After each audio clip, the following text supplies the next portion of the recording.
మీ పిల్లల డాక్టర్ కళ డబ్బు వల్ల ఆగిపోవద్దు. కేవలం 18 లక్షల నుంచి ఎంబీబీఎస్ విదేశాల్లో. ప్రస్తుతం మనతో పాటు ప్రముఖ ఆధ్యాత్మికవేత్త, వేదిక్ ఆస్ట్రాలజర్ గోనుగొంట్ల సురేష్ బాబు గారు ఉన్నారు. గురువుగారితో మాట్లాడదాం. నమస్కారం గురుగారు. మణికంఠ గారు నమస్కారం అండి. ఆగస్టు నెల విశేషంగా వృషభ రాశి వాళ్ళకి ఈ నెల ఏ విధంగా కలిసి రాబోతుంది, మంచి చెడులు లాభ నష్టాలు ఏ విధంగా ఉండబోతున్నాయి గురుగారు? ఓం గం గణపతియే నమః. స్వర్ణలక్ష్మి నమస్తే అస్తు. పరబ్రహ్మ స్వరూపిణి రాజ్యం దేహి ధనం దేహి సర్వకామాంచ దేహి మే. ఆగస్టు మంత్లో ప్రతి ఒక్కరికి స్వర్ణలక్ష్మి అమ్మవారు, మన రాబోయేది కూడా శ్రావణ మాసం లక్ష్మీ అమ్మవారికి సంబంధించిన మంత్ కాబట్టి ప్రతి ఒక్కళ్ళకి ఒక అధికారాన్ని, లీడర్షిప్ని, నాయకత్వ లక్షణాలు ఇవ్వాలని, ప్రతి ఒక్కళ్ళకి సమృద్ధిగా ధనం ఇవ్వాలని, ప్రతి ఒక్కళ్ళు ప్రతి నిమిషం ఆనందభరితంగా ఉత్సాహంగా ఉండాలని, అంతేకాకుండా సర్వకామాంచ సిద్ధి, వాళ్ళ మనసులో ఎలాంటి ధర్మబద్ధమైన కోరికలు ఉన్నా అమ్మవారు ఇమ్మీడియట్గా నెరవేర్చాలని చెప్పేసి మనం కోరుకుంటూ ఆగస్టు మంత్ యొక్క విశిష్టత, అందులో ఉన్న 12 రాసుల యొక్క విశిష్టత ఏంటో మనం చూసుకుందాం. సో ముందుగా మనం 12 రాసుల వరకు ఫలితాలు చెప్పుకోబోయే ముందు ఈ యొక్క ఆగస్టు మంత్ యొక్క విశిష్టత తెలుసుకుందాం. ఇందులో మీరు చెప్పిన విధంగా చాలా పండగలు, చాలా మార్పులు ఉన్నాయన్నమాట. అందులో ముఖ్యమైనది ఏంటంటే ఈ మాసం వచ్చేటప్పటి సంకటహర చతుర్థితో స్టార్ట్ అయ్యి మళ్ళా సంకటహర చతుర్థితో క్లోజ్ అవుతుంది అనమాట. అంటే 2 సంకటహర చతుర్థుల మధ్య ఈ మాసం అంతా ఉంది. ఇందులో ముఖ్యంగా 2-3 ఉన్నాయండి, అందరూ తెలుసుకోవాల్సింది. ఒకటి వచ్చేటప్పటికి మనకి ఇందులో శ్రావణ మాసం స్టార్ట్ అయిపోతుంది. ఎప్పుడైతే శ్రావణ మాసం స్టార్ట్ అవుతుందో వరలక్ష్మి వ్రతం, శుక్రవారాలు ఇవన్నీ చేసుకుంటూ ఉంటాం. నెక్స్ట్ గురు మోఢ్యమి అని నడుస్తూ ఉందండి. అది ఆ రోజుతో అయిపోతుంది, 12వ తారీఖుతో అయిపోతుంది. అంటే శ్రావణ మాసం రేపనకి ఈ రోజుతో మోడం కూడా అయిపోతుంది. అక్కడ నుంచి అన్ని మంచి ముహూర్తాలు ఉంటాయి, చక్కగా అన్ని చేసుకోవచ్చు. తర్వాత వరలక్ష్మి వ్రతం వచ్చేటప్పటికి 21వ తారీఖు జరుగుతుంది. 28వ తారీఖు రాఖీ పండుగ, రాఖీ పౌర్ణమ అని చెప్తారనమాట. ఇవి మేజర్గా ఉన్నవి. మనకి ఆ రోజు జంజాలు కూడా మార్చుకుంటూ ఉంటాం. మేజర్గా ఉన్న పండగలు, ఫెస్టివల్స్ అని చెప్పుకోవచ్చు. ఇంతేకాకుండా జ్యోతిష శాస్త్రం ప్రకారం గ్రహాలు వచ్చేటప్పుడు 4 గ్రహాలు మారుతున్నాయి. జనరల్గా 2 గ్రహాలు 3 గ్రహాలు మారుతూ ఉంటాయి. కానీ ఈసారి ఆగస్టు మంత్లో 4 గ్రహాలు మారుతూ ఉన్నాయి. అందులో ఏంటి, శుక్రుడు, కుజుడు, బుధుడు, తర్వాత వచ్చేటప్పటికి శుక్ర, కుజ, బుధ, సూర్య 4 గ్రహాలు మారుతూ ఉన్నాయి. ఈ 4 గ్రహాల యొక్క ఇంపాక్ట్ ప్లస్ శ్రావణ మాసం ముఖ్యమైన పండుగలన్నీ ఉన్న ఈ యొక్క శ్రావణ మాసంలో లేదా ఆగస్టు మంత్లో ఎలా ఉందో మనం తెలుసుకుందాం. ఒక్కొక్క రాశి వారికి వాళ్ళ యొక్క ఇంపాక్ట్. సో వృషభ రాశి చూస్తే మనం ఇందులో ముందు నక్షత్రాలు చెప్పుకుందాం. ఇందులో కృతిక 2, 3, 4 పాదాలు, రోహిణి 1, 2, 3, 4 పాదాలు, మృగశిర 1, 2 పాదాలు అంతా మనకి వృషభ రాశిలో ఉంటారు. పేరు బలం బట్టి మనం చూసుకుంటే ఇందులో ఈ, ఉ, ఏ, ఓ, వా, వి, వే, ఓ అన్న అక్షరాలంతా కూడాను ఈ రాశిలో ఉంటారు. తిరుపతి వెంకటేశ్వర స్వామిది పేరు బలం ప్రకారం వృషభ రాశి అవుతుంది. సో ఇందులో మనం ముందుగా చెప్పుకున్న ప్రకారంగా 4 గ్రహాలు మారటం ఉండటంతో అవి ఫస్ట్ నా శుక్రుడు, 2వ తారీఖున కుజుడు, బుధుడు వచ్చేటప్పటికి 5, 17వ తారీఖు సూర్యుడు మారుతూ ఉన్నారనమాట. మనకి లఘు గోచారము, సూక్ష్మ గోచారం అన్న ఒక కాన్సెప్ట్లో చాలా సింపుల్ వర్డ్స్లో టోటల్గా మంత్ అంతా ఎలా ఉందో మనం చెప్పుకోవచ్చు. అవి సంస్కృతంలో ఉంటాయి అన్నమాట. ఇందులో మనకేం చెప్తారంటే మానహాని, ధనచ్ఛేదం, రాతి భయం, పుత్రలబ్ధిం అంటారు. ఈ 4 మాటల యొక్క మీనింగ్ తెలుసుకుంటే హోల్ మంత్ అంతా ఎలా ఉందో వాళ్ళకి అర్థమైపోతుంది. దీనిలో భాగంగా మానహాని అంటే మనకేం చెప్తారంటే అగౌరవం జరిగే అవకాశం ఎక్కువగా ఉంటుంది. వీళ్ళు కావాలని అవమానించే వాళ్ళు వీళ్ళు చుట్టూ ఉంటారు. రెండోది ఏమంటారు, ధనచ్ఛేదం, విపరీతంగా ధనం కోల్పోతారు. మూడోది శత్రు భయం విపరీతంగా ఉంటుంది. ఒకటి బాగా హ్యాపీగా ఉండేది ఏంటంటే పిల్లల విషయంలో చాలా బాగుంటుంది, లక్కీగా ఉంటారు, అనుకున్న పనులన్నీ చక్కగా చేసుకుంటూ బాగుంటారు. దైవ కృప, దైవ బలం వీళ్ళకి చాలా బాగుంటుంది అని చెప్పుకోవచ్చు. ఇది టోటల్గా చూసుకుంటే మనం ఏ ప్రకారంగా చూసుకుంటే చాలా మిక్స్డ్గా ఉంది. ముఖ్యంగా మేజర్ గ్రహాలన్నీ కొంచెం అనుకూలంగా లేవు, కొంచెం స్టాగ్నేటెడ్గా ఉంటుందని మనం తెలుసుకోవాలి. ఇందులో భాగంగా సూర్యుడు 4వ స్థానంలో ఉండటంతో ఏమవుతుందంటే మనక్లేశ, శారీరకంగా చాలా టెన్షన్గా ఉంటారు. రెండవది గృహఛద్రం, ఇంట్లో కొంచెం ప్రాబ్లమాటిక్గా ఉంటుందని చెప్పుకోవచ్చు. అయితే ప్రొఫెషనల్ మ్యాటర్స్లో బాగుంటుంది. అంటే ప్రొఫెషనల్ మ్యాటర్స్లో వీళ్ళకి నాయకత్వ లక్షణాలు ఉండటం, ప్రమోషన్ రావటం, తర్వాత బాస్తో చక్కగా ఏమంటారు మంచి హెల్దీ ఎన్విరాన్మెంట్ ఉండటం, రాజకీయ నాయకులు కానీ వాళ్ళ పై అధికారులతో చక్కగా వాళ్ళకి కావాల్సిన డీలింగ్స్ అన్ని చేసుకుండటం, ఫిల్మ్ ఇండస్ట్రీలో ఎవరైతే ఉంటారో డైరెక్టర్ ఇలా టీంని లీడ్ చేసే పొజిషన్లో వాళ్ళందరికీ బాగుంటారని చెప్పుకోవచ్చు. అంటే ప్రొఫెషనల్ మ్యాటర్స్లో చక్కగా ఉంటారు. కానీ ఇంటికి సంబంధించిన వ్యవహారాల్లో, కంఫర్ట్గా ఉండే వ్యవహారాల్లో, మదర్కి సంబంధించిన వ్యవహారాల్లో వీటితో పాటుగా ఇంట్లో ఏదో ఒకటి అన్కంఫర్టబుల్గా ఫీల్ అయ్యే అవకాశాలు ఎక్కువగా ఉంటాయని తెలుసుకోవాలి. అంటే ప్రొఫెషనల్ మ్యాటర్స్లో బాగుంటారు, ఇంటికి సంబంధించిన వ్యవహారాల్లో కొంచెం అన్కంఫర్టబుల్గా, అసంతృప్తిగా ఉంటారని తెలుసుకోవచ్చు. కుజుడు వీళ్ళకి 2వ ప్లేస్లో ఉన్నారని తెలుసుకోవాలండి. కుజుడు 2వ స్థానంలో ఉంటే మనకేం చెప్తారంటే అక్యుములేటెడ్ ప్రాపర్టీ, అంటే దాచుకున్న ధనం పోతుంది అని మనకు చెప్తారు. మనకేం చెప్తారంటే సంస్కృతంలో అసత్వం సతతం క్లేశ, సర్వకార్య వినాశనం, సదా దుర్జన సేవ సంపర్క, భీతి స్యాత్ ధనకే కుజ అంటారు. అంటే ధనస్థానాలకు ఎప్పుడైతే కుజుడు వెళ్తుంటారో సదా దుర్జన సేవ, వీళ్ళంతా వీళ్ళపై చెడ్ కంపెనీ, బ్యాడ్ కంపెనీ, ఇంకా అటు వెళ్దాం ఇటు వెళ్దాం అని చెప్పేసి డైవర్ట్ చేసేవాళ్ళు ఎక్కువగా ఉంటారు. సర్వకార్య వినాశనం, మన చుట్టూ ఎప్పుడైతే చెడ్డోళ్ళు పడ్డారో అది ఆటోమేటిక్గా సర్వకార్య వినాశనం ఆటోమేటిక్గా అయిపోతుంది.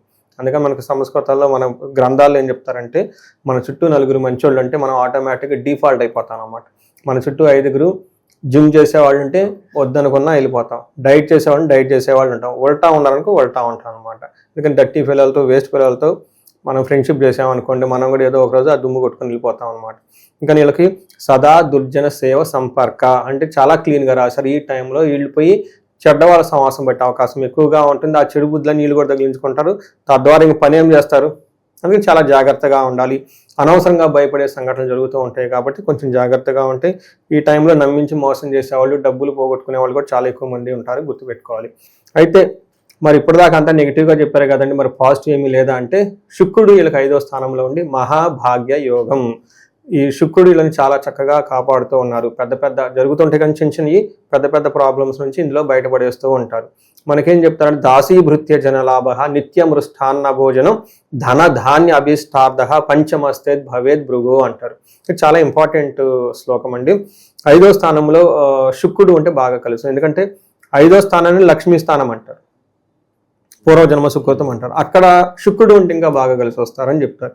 తద్వారా లేడీస్ ద్వారా బాగా లాభం ఉంటుంది.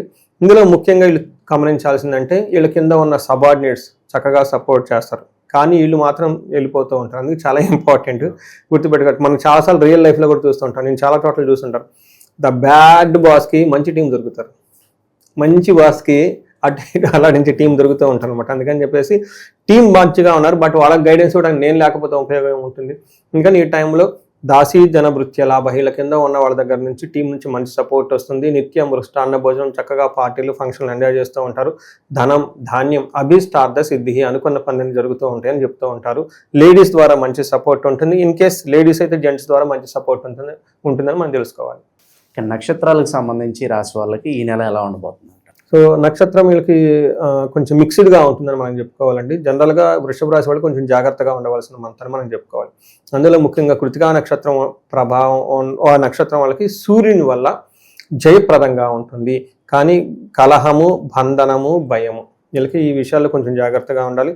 బట్ ఓవరాల్గా కృతికా నక్షత్రం కానివ్వండి, నెక్స్ట్ ఇందులో ఉన్న రోహిణి నక్షత్రం కానివ్వండి, కొంచెము అయితే రోహిణి నక్షత్రం వాళ్ళకి ధనలాభం బాగుందండి. వీళ్ళకి జయప్రదంగా ఉంటుంది, కలహము గొడవలు అవుతుంటుంది, ధన ప్రవాహం ఎక్కువగా బాగుంది. బుధుని వల్ల ధనం వచ్చే అవకాశం ఎక్కువగా ఉంటుంది. అలానే మృగశిర నక్షత్రం వాళ్ళకి ఈ 3 నక్షత్రాలతో కంపేర్ చేస్తే మృగశిర వాళ్ళకి బాగుంది. మృగశిర నక్షత్రాలకు ఐశ్వర్యవంతంగా ఉంటుంది, జయప్రదంగా ఉంటుంది, ధనలాభం చూపిస్తుంటుంది. కానీ ఈ నక్షత్రం వాళ్ళు కొంచెం భయపడుతూ ఉంటారండి, అది కూడాను శుక్రుని వల్ల. మనం చెప్పాం కదండి, లేడీస్ అయితే జెంట్స్ ద్వారా భయపడే అవకాశం ఎక్కువగా ఉంటుంది, సపోర్ట్ వస్తూ ఉంటుంది, కానీ బట్ స్టిల్ శుక్రుని వల్ల కొంచెం గొలిపే సంఘటనలు కూడా ఉంటాయని గమనించుకోవాలి. ఇది ఓవరాల్గా మనం చూస్తే.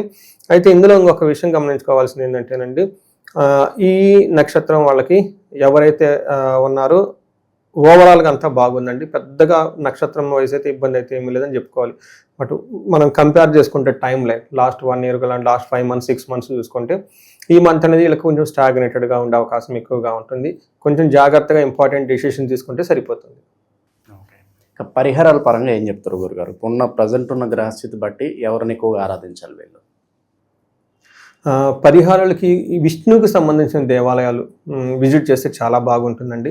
అనంత పద్మనాభ స్వామి టెంపుల్, ఏదైనా సరే, విష్ణు, లక్ష్మీ గణపతి, లక్ష్మీ వెంకటేశ్వర, లక్ష్మీ నరసింహస్వామి, ఇలా లక్ష్మీకి సంబంధించి ప్లస్ విష్ణుమూర్తికి సంబంధించిన గుళ్ళు కనుక దర్శనం చేసుకుంటే చాలా బాగుంటుంది. అప్పుడు బుధుడి వల్ల ప్లస్ శుక్రుని వల్ల వచ్చే 2 ప్రాబ్లమ్స్ అన్ని పోతాయని చెప్పుకోవాలి. అలానే కుజుని వల్ల కొంచెం గాయత్రి మంత్రం ఎక్కువ చదువుకోవటం, ఆంజనేయ స్వామిని పూజ చేయటం, ఇవి చేస్తూ ఉంటే బాగుంటుందండి. ఇంకా ఎవరైనా విశేషంగా ప్రాబ్లం ఉంది అనుకుంటే రుద్రాభిషేకం చేయించుకుంటే చాలా బాగుంటుంది. మన్యు పాశుపత అభిషేకం చేయించుకుంటే చాలా బాగుంటుంది. అంటే వీళ్ళకి ఏమవుతుందంటే మల్టీ సోర్సెస్ ఆఫ్ ఇన్కమ్ రావడానికి, ధైర్యం రావడానికి, కార్యజయం రావడానికి బాగా ఉపయోగపడుతుంది.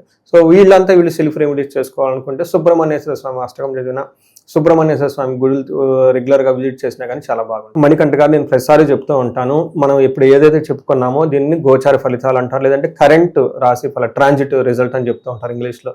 వీటి యొక్క ఇంపాక్ట్ ఒక 30% మాత్రమే ఉంటుంది, మ్యాక్సిమం 40 ఉంటుంది, కొంతమందికి 20% ఉంటుంది. బట్ ముఖ్యంగా వాళ్ళ ఇండివిజువల్గా జాతకం చూపించుకోవడం చాలా ఇంపార్టెంట్. అందులో వాళ్ళ యొక్క వ్యక్తిగత జాతకంలో దశలేంటి, భుక్తులేంటి, ఇంకా ముఖ్యంగా వాళ్ళకి ఏమైనా గ్రహ దోషాలు ఉన్నాయా, శాపాలు ఏమైనా ఉన్నాయా అనేది చూపించుకోవడం చాలా చాలా ముఖ్యం.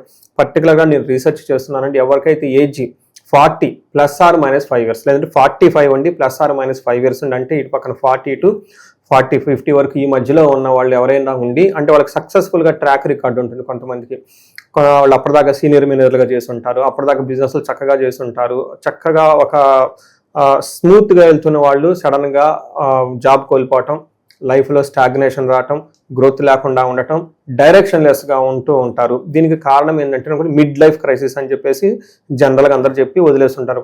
లేడీస్కి అయితే మెనోపాజ్ అని చెప్పేసి, జెంట్స్కి అని చెప్పేసి రకరకాల హార్మోనల్ చేంజెస్ అని చెప్తూ ఉంటారు అనమాట. బట్ జ్యోతిష శాస్త్రంలో దీనికి చాలా మంచి చక్కటిగా వివరణ ఇస్తూ ఉంటారండి. అంటే మనకు ఒక్కొక్క దశలో కొన్ని అరిష్టాలు ఇలా రకరకాలు వస్తూ ఉంటాయి. బట్ ఈ టైంలో ఈ ఏజ్లో కనుక ఎవరికైనా ఇలా ఉంటే దానికి వాళ్ళకి శాపాలు అని ఉంటాయి. రకరకాల శాపాలు అంటే మాతృశాపం, పితృశాపం, సర్పశాపం, అంతేకాకుండా గ్రహ దోషాలు అని ఉంటాయి అనమాట. కాలసర్ప దోషం అని, తర్వాత త్రిపిండి దోషం అని, చాలా మందికి తెలవదా ఉన్నాయి అనుకుని కూడా. బట్ దాని సింబాలిక్ ఏంటంటేనండి, అప్పటిదాకా సక్సెస్ఫుల్గా ఉన్న వీళ్ళు సడన్గా గ్రోత్ లేకుండా ఆగిపోతారు, డైరెక్షన్లెస్గా ఉంటుంది, ఏం చేయాలో అర్థం కాదు, కన్ఫ్యూజన్లో ఉంటారు. ఇలాంటి వాళ్ళు ఎవరైనా కనుక ఉంటే ఒక్కసారి ఇండివిజువల్గా జాతకం చూపించుకోవడం చాలా ముఖ్యం. అందులో ఉన్న శాపాలేంటి మొత్తం హారోస్కోప్ అంతా స్కాన్ చేసి, తర్వాత గ్రహ దోషాలు ఏంటని చూసుకొని వాటికి సంబంధించిన పరిహారాలు చేసుకుంటే లైఫ్ అనేది 10 రెట్లు ముందుకు ఖచ్చితంగా వెళ్తుందండి. నేను ఎప్పుడైతే ఇలా స్టేజ్ స్పెసిఫిక్గా చేయటం స్టార్ట్ చేశానో చాలామంది ఇండివిజువల్గా చూపించుకుంటూ ఉన్నారు. అంటే అది మాకు తెలవదండి, నిజమా అండి అని. మళ్ళీ నేను చెప్తున్నాను అంటే గూగుల్ చేసుకోండి, చాట్ జీపీటీ చేసుకోండి, డోంట్ బిలీవ్ ఎనీథింగ్ బ్లైండ్లీ. ఉన్నది లేదు ఫస్ట్ మీరు కన్ఫర్మ్ చేసుకోండి. First opinion, second opinion, third opinion చూసుకోండి, ముందు అర్థం చేసుకోండి, ఇది రీజన్. ఆ తర్వాత పరిహారాలు కూడా ఈ రోజులో చాలా సింపుల్. ఇంత ముందుతో కంపేర్ చేస్తే చాలా రేట్ వైజ్ కానివ్వండి, చేసే యాక్సెస్ టెక్నాలజీ కానివ్వండి, చాలా ఈజీగా చేసుకోవచ్చు. అలా ఇలా మనం చెప్పుకున్నట్లు ఎవరైనా కనుక ఏజ్ బ్రాకెట్లో ఉండి సడన్గా కనుక స్టాగ్నేషన్గా ఉంటే ఒకసారి ఇండివిజువల్ హారోస్కోప్ చెక్ చేసుకొని మీరు అందరూ చక్కగా జీవితంలో 10 రెట్లు ముందుకు వెళ్ళాలని చెప్పేసి నేను కోరుకుంటున్నాను. మంచి విశ్లేషణ అందించారు, ధన్యవాదాలు. ధన్యవాదాలండి.